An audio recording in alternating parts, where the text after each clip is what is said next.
What's up, guys? Welcome to the channel. If it's your first time, glad to have you here. And if you've been here before, glad to have you back. Now, today I want to talk to you guys about my unemployment journey. Like I mentioned before, I was laid off in September and I was unemployed for 5 months. Those were very, very difficult months. But the thing is that when I went through it, I was unprepared. I didn't know just how hard it was. But at the same time, I also learned that it can be manageable. There's a way to be unemployed. There's a way to look for work that does not have to be a crucible. Now, the first thing about being unemployed is this. Most people you know probably don't know what you're gonna be going through internally. And the thing is that this journey of unemployment is really a roller coaster ride. And I mean that, you know, when I got laid off, I think it was like 2 weeks later, I got this recruiter who was like, oh man, I see your marketing background and like, you know, we're looking for this and like, oh, you'd be a great fit. Recruiters, first of all, recruiters are cool and everything, but there are very few jobs out there. And if they're giving you all these promises, they are full of shit, all right? Recruiters are great, but take it with a grain of salt. Like you, not the recruiter, you are the best advocate for yourself. Not the ATS, not the recruiter, not your mama, you. Even if you every interview I went on, I was referred to by somebody, but I still had to be the guy to make it happen. And now that I'm in full-time entrepreneurship, it didn't happen. So you are the best advocate for yourself. So I got unemployed in September, and the first thing I did was I drank, had a few drinks, and I also rewatched the entire series, The Wire. So because that's how I was feeling at the time, you know. So I did that, and then I also went on Reddit, and I basically just went out to, you know, the careers, to HR, to the Northern Virginia subreddit, and I was just like, look, I'm unemployed. I don't know what to do. What do I do?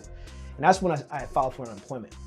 Now, the thing about unemployment in Virginia, the VEC, is it sucks. They will not help you. You most likely will not get your checks, but you have to file every single week. What happened for me was you can file online, but I couldn't file online.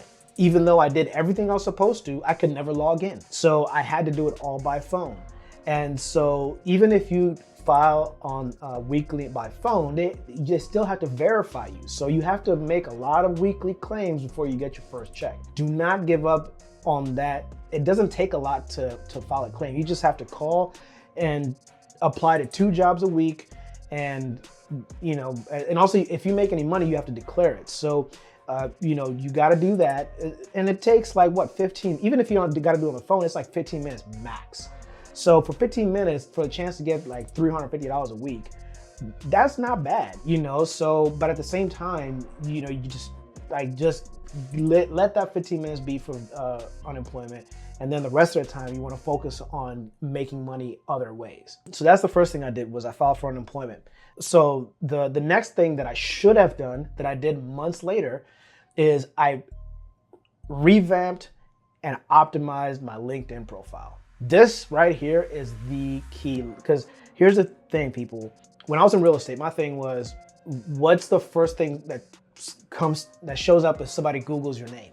You know, because I was in sales. That's how people typically kind of find, you know, hey, the realtor near me, right? But when you're looking for a job, it's what's the first thing that comes up when people search for you on LinkedIn. So you gotta revamp it, and then you gotta optimize it. And you can revamp it, but if it's not optimized, then it may not be the most powerful advocate for you online. So 2 accounts for this when it comes to your utilizing LinkedIn as a search engine for jobs are Craig Davis. This dude will give you the blueprint for being a successful active LinkedIn user. And then Austin Belsack. This dude will give you insights on how to be not only an active LinkedIn user, but how to be a strategic job seeker. These two dudes. And then third one, Jasmine Alec. He is the guy when it comes to LinkedIn personal branding. Follow these 3 accounts and do the free stuff before you try and pay for something else. Because if you do the free stuff, you will get opportunities. The reason why people give things for free is because most people don't actually do it. That's why they can get away with it. So do the free stuff and you will win. The thing about it is it's gonna take time. So I should have done this way earlier, I didn't, but that's what I would do next is after filing unemployment, make sure your LinkedIn is on point. So what happened after that is I started reaching out to people. So what I did was I sent an email, like a mass email to literally everybody I had. And I can put the template for that in the description as well. You can use it and then copy it and then adjust it to whatever you're looking for. I did the same thing on email and all social media. So on email, LinkedIn, and on Facebook. That at least lets people know what you're looking for. So I had to be super specific about what do I actually do and what do I want to do. And then also it's like, who do I want to work for? Ain't no way in hell I want to work for who I used to work for. So I gotta make that super clear. So that's what I did. And that helped people send opportunities to me that, I could say, okay, maybe I could try out for this, or maybe I can get to know some of the people at these companies and then reach out to them and keep an eye out for opportunities. The next thing I did was I started contracting. So here's one thing I want everybody to know is that even if you don't have a full-time job, you have skills that people are willing to pay for on a contract basis. So for me, there are people that they have marketing managers. They have an ops person that and they don't need all the social media services that I offer. And they're willing to pay me to work with their marketing manager or to work alongside their ops person. And that's how I started picking up small contracts along the way that helped to keep me and keep us afloat. And at the same time, I also got a legit part-time job. So I worked part-time at Target. I worked overnight at part-time. My thing was I would work part-time overnight, and then I would freelance during the day and also look for while looking for full-time work. Find a way to, if you can get a part-time gig, drivers are always needed. You can do that. Target always hiring. Now I was seasonal. So what happened with Target was I was seasonal, and then when seasonal period was over, I got rolled into essentially being on call, but I essentially had the same hours because, if you want to work, they'll put you to work. So get a part-time job that can give you some consistent income while you're either building up contracts or finding other work. So those were the building blocks for essentially the 5 months that I was looking for a full-time job. I sacrificed a lot of my time just to pay the bills. When I wasn't working, I was sleeping and applying for jobs. And here's the thing, man, I'm an AI person, so all the jobs that I got interviewed for, I never wrote a single cover letter myself. I always AI'd the hell out of it. I can give you the prompt that I use as well. I'll put that in the description as well. I have not written a single cover letter for anybody. But I still made it all the way to final interviews. So people that say don't use AI or whatever, I made it to a final interview where they were saying that, yeah, we don't like using AI because it's cookie, we like it, old school, blah, blah, blah. And I'm like, okay, I got here using the thing that you're saying that you should use. So people just people don't want you to take shortcuts because you don't like working hard. But I was sending around between 20 and 30 applications a week. I ain't got time to sit there and be like, oh, should I think about the company values and blah, blah, blah. I ain't got time for that. 20, 30, I'm in there. I gotta I got next one. Who's next? Next. My goal was, let me do 5 a day, 5 applications a day. And the hard bit was, and why I give it a range is, the hard bit is there just were not a lot of jobs out there for me, for what I was doing. So that's why some days I would maybe do 1 application, some day none, some day 6. So I just gave myself a target weekly to hit, and I'll apply for them. When you're applying for jobs, just know that you will be applying for many, many jobs. If you're gonna go the route of cold applications, you just realize you are gonna send out a lot. The story that really was a wake-up call for me was somebody on, it was some subreddit. This is an engineer. Got a job after sending in 1,700 applications, and he finally got a job.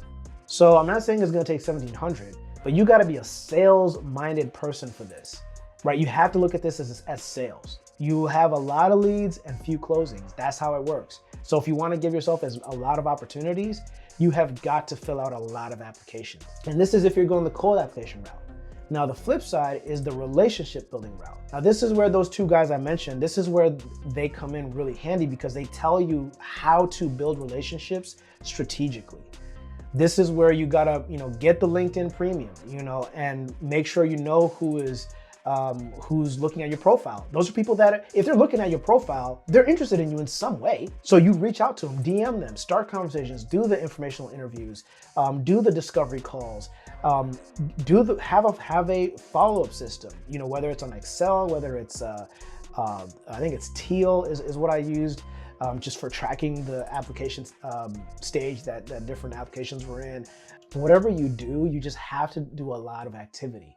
And that's the only way to get lucky.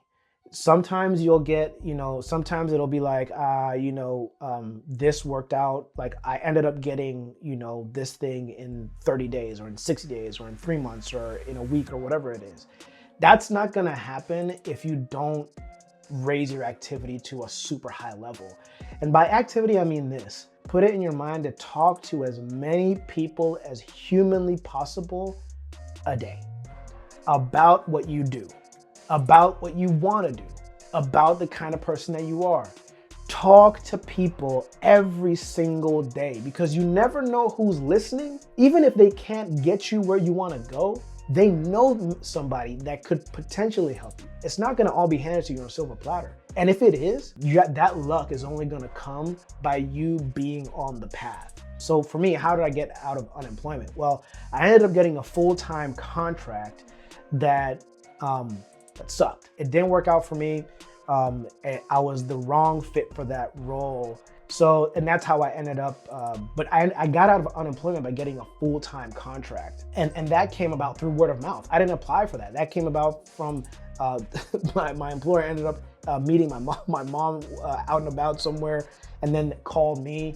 And so I got brought in. That's what I mean by talk to people, because you never know who's listening, and you gotta talk to people so that they know what you do, what you wanna do, what you're good at, and also what kind of person you are. That was my journey, but it's hard. And you know what, like a lot of people are gonna give you advice about this. And if anybody gives you advice about unemployment and like tries to make it like the VEC sucks. It's trash. The people, like I remember when I called, because I couldn't get in my account. I was like, hey, what's the problem? First of all, the way that happens is you call VEC. You don't actually talk to somebody. They put you on a wait list and they call you in 2 days. You don't know the number that's coming from, and you better pick up, or else you lose your spot. You have to wait another 2 days. So I had waited for 2 days. They finally talked to somebody. Oh, we'll escalate you to the AT.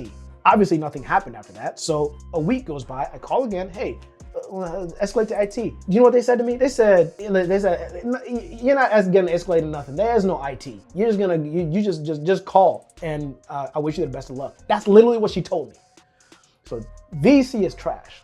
The people, I know they got to deal with a lot of frustrated and irritated people, because when being unemployed is not fun. It's not fun being broke. It's not fun not having a job. It's not fun being strung along by recruiters and all these people making you do interview after interview after interview for an intern role. That's way below your pay grade. That's not fun. So when you call and they got to deal with a lot, but the system itself is garbage. So just recognize that that's just what it's got to be. But here's the thing I'm gonna tell you right now is this. My big takeaway for you guys is if you're in this position or you know somebody who's in it and you're struggling or they're struggling, just know that you're not alone. Just know that you're not, like, there's nothing wrong with you. And to make it, to get out of it, is gonna require a lot of willpower. And if you can do nothing else but just work hard every day, learn as much as you can, talk to as many people as you can. Where do people hang out? Go and just talk to strangers. I met somebody a couple weeks ago about potential business. I met him 2 years ago at a cigar shop. You know, like it's you put yourself out there, be like a person of character and integrity, and believe in yourself. Even if you don't have a job, believe in what you can do. If nothing else, believe that you are somebody that is finding a way through a difficult situation and you're not giving up. That makes you somebody that's special. You are, even if you got to do it through tears and through screaming at, fist at the sky, all of that, do that. But just don't quit. Don't give up. If today you can only send out one application, send out one and pray to God that he makes, he does the extra bit or the universe or whatever. And then tomorrow, do a little bit more. And then the day that you have the energy, like, do a lot, but don't give up. And if nothing else, if nobody else is gonna say it, I believe that you can make it. It's not gonna be easy. It may not come when you want it, but you can make it. And if you don't give up and you continue to maintain your integrity, you will be a much better person. And that's what people will say, man, this guy's different. Yeah. Because you went through some hard shit in your life and you didn't give up and you didn't betray yourself. You stayed true to yourself. That makes you a different person. So anyways, comment below. Have you been in this position? Do you know somebody who's in there and you got a different story? Comment below and subscribe, join the team. And this is fun, man. I love not being a realtor, man. I can talk about whatever I want, however I want, and not worry about. This is great. So I want to keep talking with y'all. And until next time, y'all be good. Enjoy the hot ass weather. And I'll catch y'all next time.